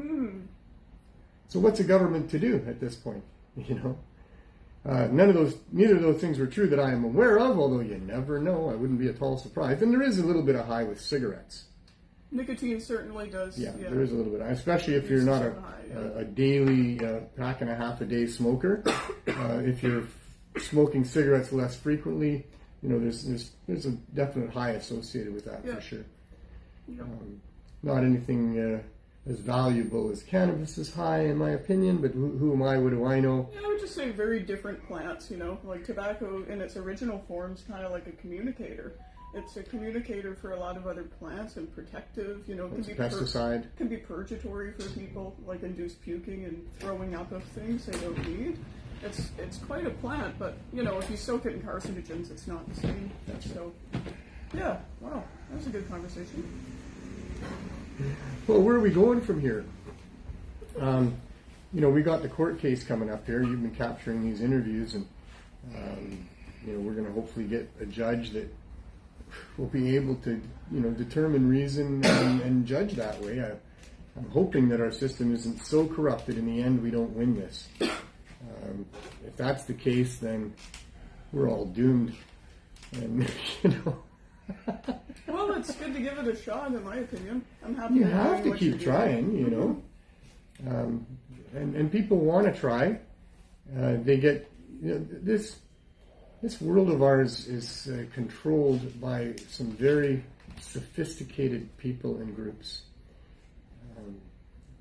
There's small numbers, comparatively for sure, of people who really control most of everything with respect to what we consume, what we produce, the governance that we are allowed, how the media operates. All of these different things are designed in ways that profit these people. And it doesn't matter that it's against human rights, it's against what's right for people, and it harms a lot of people. It doesn't seem to really matter. So I really hope that it can be turned around to some degree. Yeah. That we can fix it somehow, right? I think it's going to take, we're just going to have to restructure the whole thing. I don't have all the answers by any means, but it's going to take a whole restructuring of the whole thing. Well, and I think it's like the giant ogre that was routinely attacking the village and raping and pillaging and stealing and killing and all the rest of it. And the townspeople, after so many times of this happening, one day, anticipating the regular visit of the ogre, all found themselves armed with whatever they could find and taking up positions to try to do something about it. And the unity of all of those different people with their different approaches from their different angles brought the beast down. And that's kind of how I see this too. 100%. That there's a whole bunch of different angles to this. And there's a whole bunch of different paths to the top of the mountain to bring the beast down. And the beast being the anti-freedom. Those that would enslave us to produce and consume for them and be subservient to these forces of greed and corporatism that are permeating our societies and have been globally for so long. The rich bully the poor. It's just the way that it is, and it isn't the way that it should be. If we're going to be an enlightened species at any point down the road, if we're going to survive to be able to continue our exploration of the space around us and the inner spaces that we have, including our head spaces, then we need to cooperate with each other. We need to respect each other. Mm-hmm. We need to stop the rich bullies from bullying the masses of less fortunate people. And we won't be a proper civilized society until we do that. We need to defeat these monsters amongst us. And it involves doing it within ourselves and within our relationships and within our communities too, right? It starts there. Because we're all human beings and we all do things, right? So we have to be able to make amends with ourselves. It starts there. That's how it happens on a bigger scale. It is, I think. So instead of pointing fingers, just like getting together and putting your skills on the table. And this is why it's been so tough, because those few that have that great power over the many, they're very sophisticated in understanding how to keep people distracted, overwhelmed, drunk, angry, distracted, all of these things. And so they play on all of those. And what they're playing on is this human mind that we have. Because the human mind is easily influenced. It's very suggestible. And not only does science not understand but the slightest amount or fraction of how to control and properly operate this incredibly complex mind that we've developed, but certainly us as individuals, it's a big struggle. And the masses of people are influenced by the advertising, by the permeation of different attitudes throughout the media, throughout the things that we watch and are presented, and all of these different things. And this is how they do it, right? This is a big part of how they do it. And the quest that affects what we're talking about here is that people are trying to figure shit out. And the hallucinogenics, the psychedelics, those things help people figure shit out. They can be overwhelming and crazy, during their initial effect on people, but that's like getting out of balance to find the balance. When you come through those trips, if you will, of experiencing a psychedelic or hallucinogenic experience, so many people will tell you of the insights that they had at the end of that, coming out of that, about their own self-worth, about the what life is supposed to be, all these different things. There's revelations based on the biblical book Revelations, right? People have revelations about their life and their purpose in the universe and the meaning of things through the assistance of these natural platforms that have grown up with us in this environment since the beginning.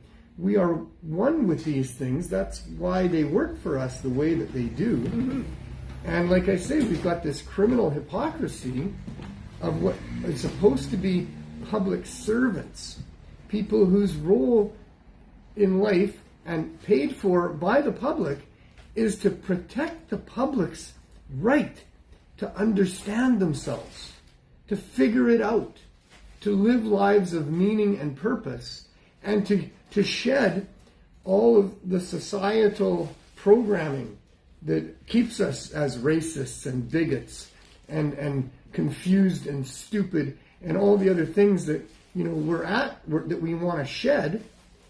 They don't want those things shed. They use those things to keep people compliant. Well, they're trying to manipulate and kind of, and it's ironic, it's funny that you talk about psychedelics, because I agree with you, but I also think we should be very aware right now of not allowing, the government to utilize those tools to do such a thing, to control people's perspective, because they've done it before, with MK Ultra in Quebec at McGill University on people who didn't really sign up for that. Oh, I'm sure they're using drug therapies on lots of different criminals and people. I think we need to be weary of that and fight for people, just rights of plants and people to be using plants in whatever way they see fit, simply because they're breathing and alive. That should be it's an inherent human right. Absolutely. So it's not something, like you're saying, that people need a gatekeeper for. If they want to talk to somebody about it, awesome. Absolutely. No problems. But it shouldn't be in any way predatorial, or people shouldn't abuse that position of power. Right, and there's two reasons they do that. One is to control thinking, and that's the point that I was making there, is that this is about thought crimes, this is about thought control, and the other is to make money. They want to monetize everything. So, absolutely. They don't want people growing their own food, they don't want you using your own medicine. Can you imagine if it was really, really easy to grow coffee? I wonder how many people would grow coffee if it was really easy. You have a coffee plant in one of your rooms, it grows super easy. Just put it in a window, and 12 months of the year, this plant will produce for you beans that just ripen, on an ongoing basis, and you can just pick the beans off, one of your several different strains of coffee plants, and make your coffee in the morning. I think they need to dry, but essentially you could just pick them and dry them. I don't think that's feasible. I think if it was really feasible, people would be doing it. I think you need more than one tree. But because it's not feasible, this huge multi-billion-dollar industry has grown up around people supplying coffee to other people. And that's the way they all like it, because it's a whole commercial enterprise, blah, blah, blah. I think there'd be some pushback at this point if people's favorite thing was coffee, and if coffee made them healthy, and they were all just growing a couple, 3, 4 different coffee plants and not giving anybody any money. I don't think they like that very much. So, I'm just getting really cynical because of, our battle here in this world that we're living in. That because cannabis is this plant that grows easily, you could set up a little tent in any room of your house, and all year long you can have different strains of cannabis provided for you, and you can use it to deal with the stuff that you need to deal with, your your pain, your anxiety, your overall health, whatever, help you sleep at night, all these different benefits that people have. Skin, you know. And that's why there's such a huge pushback. So the movie that we made about why is cannabis still illegal determined that there's all these things that people would use cannabis for that would now take away money from the cosmetics industry, from the food industry, from the medicinal industry, from the fuel industry, from the textile industry, construction industry. All these different industries would have money shifted away from them to where something that works way better for people, that's way cheaper for people, and that's why there's been such huge pushback against this. So, absolutely. So the bottom line to all this is this ain't right. This is serious, and we need to continue to do things about that. And please join us in our movement, in our ongoing centuries-old battle of talking truth to power and trying to fight and claw for the natural rights that we should have as human beings to not be bullied by the rich. Mm-hmm. So I got to say thank you, Casey. I mean, you've been a dedicated soldier to the cause for all the time that I've known you. You've got great enthusiasm, and you've done a lot of good things, got a lot more great things to come. I look forward to seeing more of these reports of people, the video and the written questionnaire that you're working on as we move forward and get into the courts and go from there. And, I asked you the question before, where do you see it? Do we win? Will there be freedom and autonomy for sovereign individual humans to access the plants and the cacti? Or will we be under the thumb of the man forever? I don't think I have all the answers, but I think that, it will just take cornering them and telling You must have some hope. I have hope about it, but it's not going to happen by just sitting around. Like, it's going to happen by taking active action within our communities and vocalizing why we feel the way we do. Right. And coming together as a community. But I do think it's possible. Well, that's perfect, because that's the pitch that I make every week here, is that people need to be part of the crew and not just passengers. That it's not okay just to sit and fume about these things and wish it was better. Nothing changes. We still have a choice every day. But there are things that can be done, and way more than what I ever suggest, because I'm limited in my mental capacity, and all I think about is emails and letters and telephone calls. But there's way more than that. There's a ton of different things. People can express it in a variety of different art forms and other ways as well. And so what you say is very, very profound, and it's kind of what we bang on every week here, is that we need to do something about this. And doing nothing doesn't do anything. Yeah. Finding something to do, if we all did that. But for sure, it can be overwhelming. You look at the extent of the problems, but at the same time, it's also a pivotal point in existence. There's a lot of potential, and you start in one corner. Yeah. When the garden seems so overwhelming, so many weeds, so much to do. Oh my God, it's been a devastating winter, and now I got to get this garden in shape.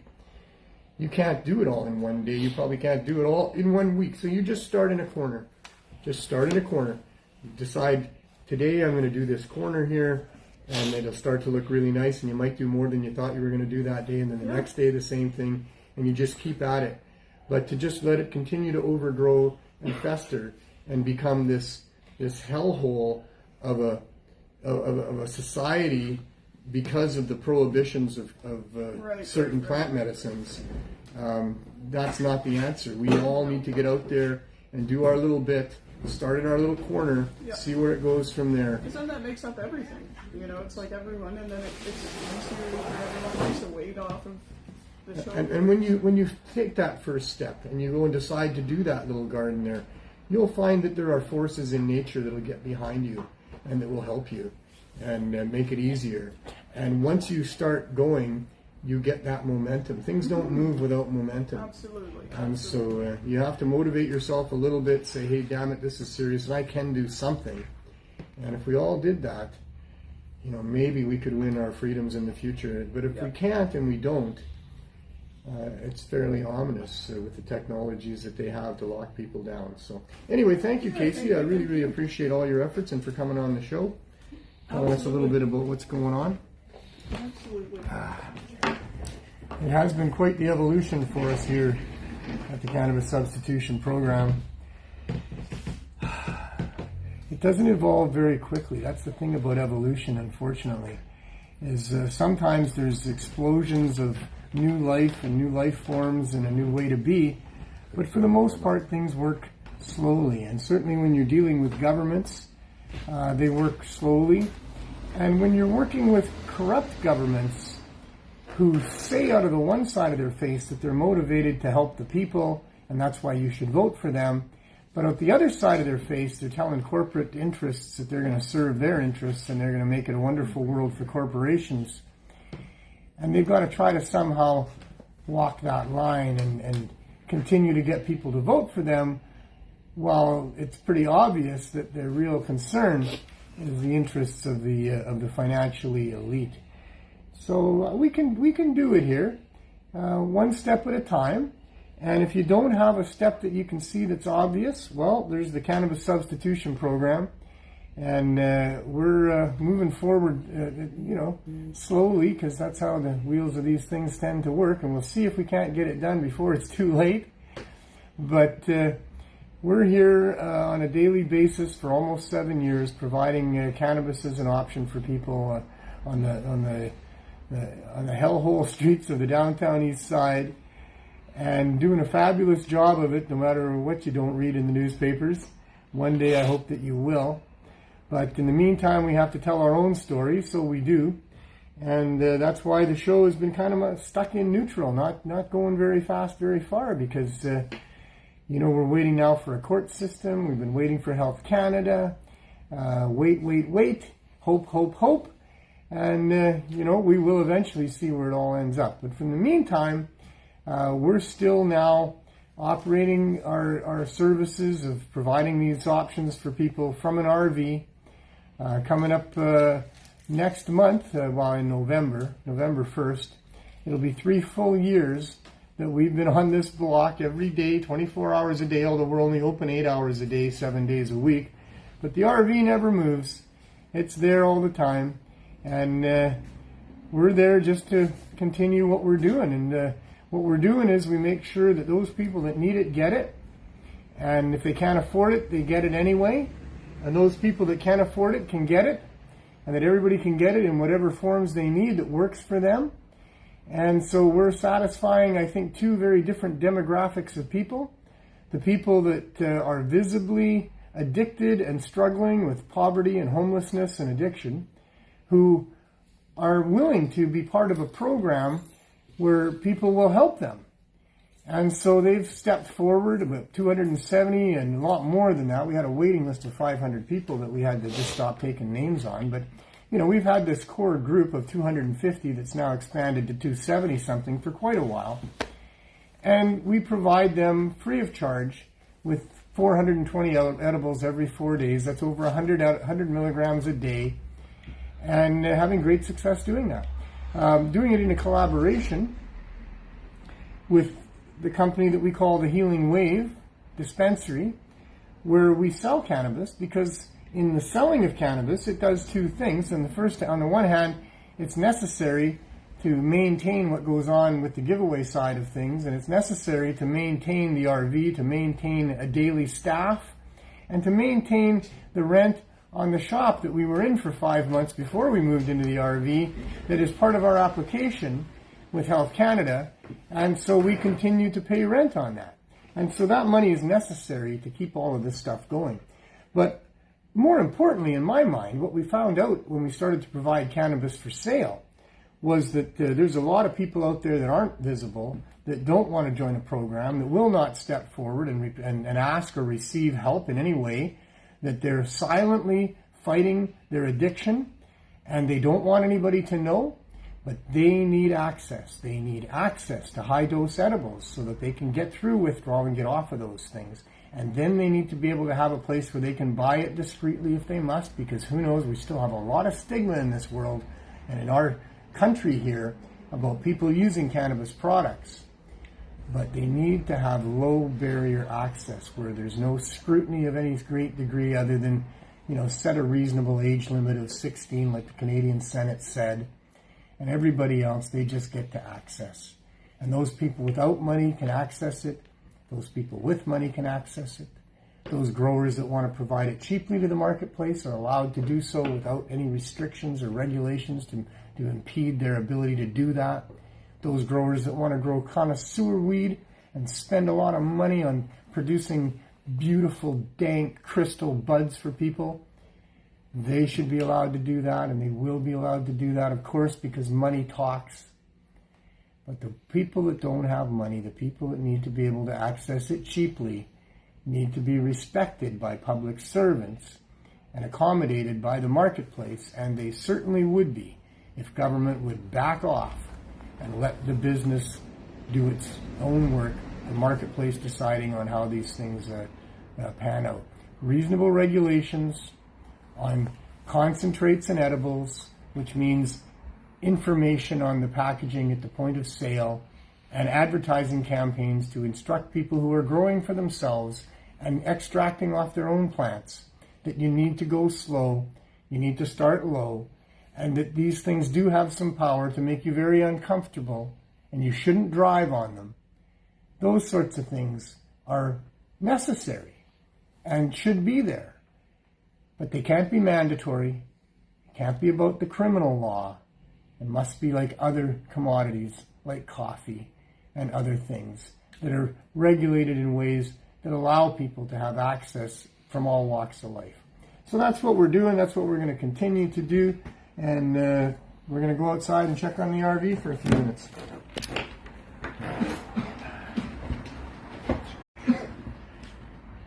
It's a little cold outside, so jacket. If we ever do go to and you want to come there, we'll provide you with a CSP jacket at a very reduced price, as we talked about. Very sorry it didn't happen today. Yes, I even made a post saying, come on down. I was like, getting on top of you. Do something done, Mr. Magnuson says, get one to do it. That was my negligence. My lawyer told me that it had been adjourned, and I didn't pass that information on to the right people. And I had kind of forgotten that we talked about it on the show last week the way that we did. So I was on it this morning. We corrected it this morning, but a little too late for Glenn and a couple others. Oh, wow. So it's actually not a bad day. No, it's not too bad.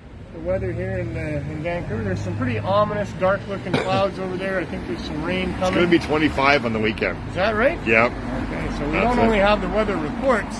Sometimes we have the weather forecast. The weather future. Did you want to come on and say something, landlord? Oh, landlord. No, yep. You're good? All right. All right.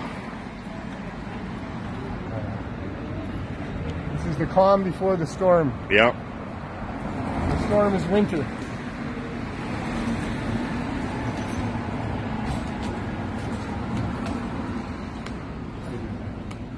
Okay.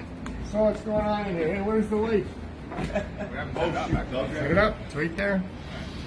Yeah, we need a light when we get in there. Yeah, we want to have the studio lit. We don't smoke. What's the last for? Is it joints?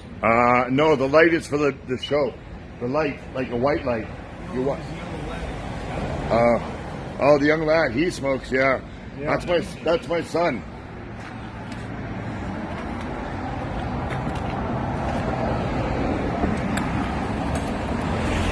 Hey, everyone. See? School you guys in the studio. Oh, Tim Horton's been here, has he? Yeah. The regular, He's regular a visitor. regular visitor, is he? Yeah. We definitely clean up in here. Yeah, with bear claw packages. Yeah, I just got back from the store, that's why. Hey. I just got back from the store. As the producer of the show, you want to keep that stuff out of the shop. Well, I didn't want to show that he wasn't being so truthful, was he? We're trying to put a brave face on this operation here. We don't want to show people the flaws. Well, we got to eat too. We got to keep them fed, right? It's a bit of a party bus. There is a regular cleanup that goes on, a daily cleanup that goes on for sure. And we try to have it looking nice when we got the studio audience coming in here, because not every day do you get a whole bunch of nice guests like you people. But, I feel like the floor is cleaner than the table right now. The floor was just swept and... Floor doesn't look too bad. We definitely swept the floor. Yeah, we're doing good, yeah. We cleaned up. Thank you. All the tough duties of the staff here, you know. to do this incredibly tough job. And I'm being facetious. We've been busy. Yeah. We've been busy for CSP today. Yeah, like way busier than usual. I see. About 25 people. Right. And then how many joints have we? A couple hundred joints, 150 joints we're giving out, or how are we doing that? Yeah. At least That's a typical day. Typical day. It's kind of homey here. We got the heater out now. I had to bring that out yesterday. It was Nice. pretty cold in here. And as you can see, we need lights now because it's getting darker early. And we have a new professional lighting guy apparently. Yeah, I like it up there now, Yeah. right? But then he doesn't get the light. 'Cause I think No, I got enough light. I got enough shadow. I got enough light. Don't worry. Because I think that puts me in the shadow, which is exactly where I Hey, should yeah, be. there's audience Well, that's members. a bit bright. No swearing. You can close the doors on that. So That's why we're we're doing putting all it there. this figuring out how to light the show. I meant for the van itself, I put it inside that thing and then pointed upwards. That's not bad. That's not bad. Too many chefs. Anyway. I tried. Can you? Just another day in the life of the CSP Healing Wave RV. I want to give a shout out to the other CSPs that are going on out there. We really don't pay them enough attention on the show. We're going to start doing that as we move forward. The Surrey CSP doing a great job out there. The Newton CSP is as well. There's a branch starting in Langley. We did talk about it just briefly earlier on in the show there, but I think they had one of their first outreach days today in Langley, and so it has begun. And Chris Backer in Halifax has been going on out there for 5 years, I would imagine at this point. It's tough there. They don't have the same Should have a box out for him tomorrow. the same community. Vancouver's a very unique place when it comes to the cannabis movement, and they certainly don't have that going on in Eastern Canada, as far especially in those remote provinces. But Chris has done a fantastic job, and he gets a line up there. They give out a couple hundred care packs every Monday, and if you can support him or these other CSPs, that would be so beneficial. It's difficult to maintain the CSP because it's all by donation everywhere, always. That's how it works, which means we need donators. It's one thing to be organizing and running the program, but you got nothing to organize and you got nothing to run if you don't have donations to give out to people. Yeah. So the donators are the heart and soul of this movement that we're in with the Cannabis Substitution Program and seeking low barrier access. I don't do a good enough job of talking about the people that supply us here with the donations, and I probably should. The donators make it possible that you get those stories that you started the show with, right? Donators make everything possible. Yep. Nothing works without the donations. Ron McNabb is watching. He says, "Hi, CSP crew. He thanks you guys for all that you guys do." So, Well, thanks, Ron. I work with you guys. yeah, thank you for your dedication to helping others in need. You guys are awesome, he says. And that's you guys right Appreciate there. that. Yeah. Appreciate that. And there, Dexter there. Yeah. And Bricks and Des, who aren't here right now, and Yeah. David. Myself, I'm here on work once a week. Right. So we got quite the crew of amazing people. I am very, very blessed. We got Matt Keenan from Australia watching. He says, we could use you in Australia. Matt, you could start your own. Yeah, I guess I'm a unique person, but Australia would be a tough one. what it takes to do this wherever you are, first and foremost, are dedicated donators. You can't do anything if you don't have products to get out to people, so the donation is super important. And I guess next up would be to have an organizer who is dedicated, motivated, and somewhat relentless in overcoming the obstacles as they come up and just getting her done. You need a get her done kind of guy or girl. Rosie in Surrey there, Gary and Bridget in Newton, Chris. I mean, these are get her done people. And so if you have a relentless get her done organizer, if you have donators that are dedicated, that are willing to be there week after week, month after month, then it can happen. I think it's best to touch base with a number of different people in the community. If you're going to do a thing like the CSP, let City Hall know, probably let the police know. You can enter into those conversations with those people armed with a whole bunch of science. There's a ton of peer-reviewed articles now on the value of opioids and substituting for hard drugs and for assisting people through withdrawal and all of these other things. So it's not hard to convince those people, especially if there's a problem in your community, like there is in many of the communities, and certainly where the CSPs are, that this is a viable thing to try to help people. It works.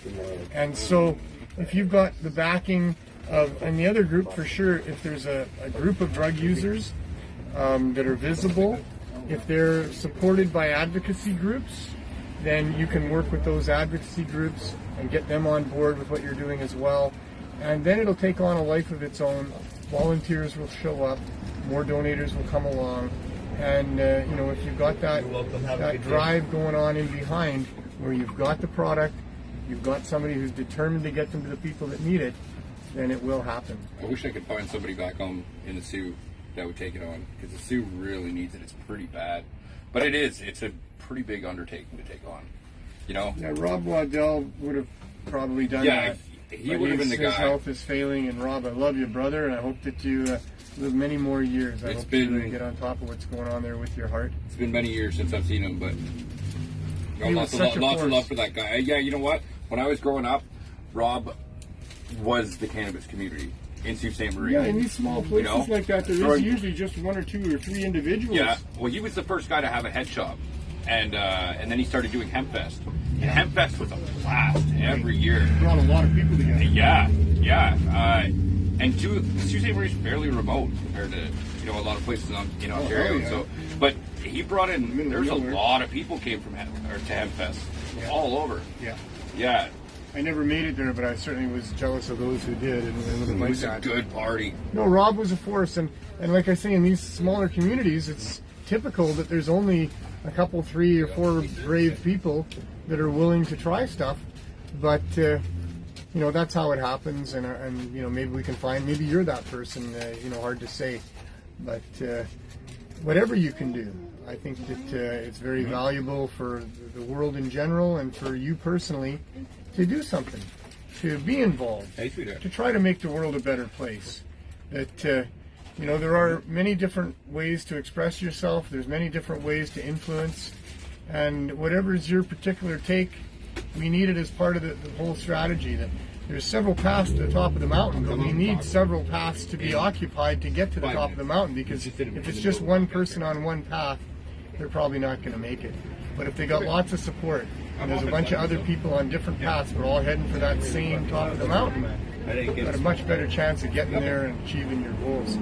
So certainly help if you can, for your sake, for our sake. Be kind to the people in your life. Be kind to the people who are just encountered in your life.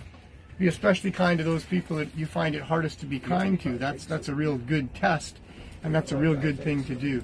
And it'll build character, and it'll give you a good sense of feeling inside yourself that really can't be purchased anywhere. You get it by being a good person and by helping those less fortunate. So have a great time in your life.